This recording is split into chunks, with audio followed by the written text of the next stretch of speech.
відповідальність. Так, ми різні, але разом ми одна громада.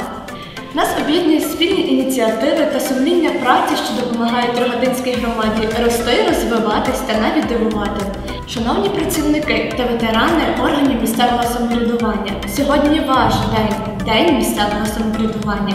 Це день не тільки для тих, хто працює у органах місцевої влади депутатів, але й усіх жителів нашої міської Рогатинської територіальної громади, які вболівають за її проблеми, ініціюють нові проєкти, важко працюють, аби вона розвивалася та була комфортною для проживання дорослих та зовсім юних.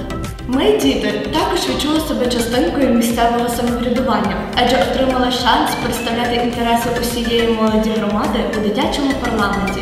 Ви прийняли нас як колег, дослухаєтесь до наших порад та ділитесь досвідом.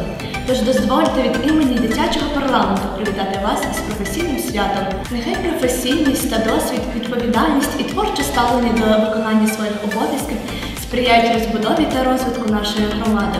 Від усього серця бажаємо міцного здоров'я, щастя, родинного затишку, добробуту, оптимізму, витримки та нових професійних здобутків.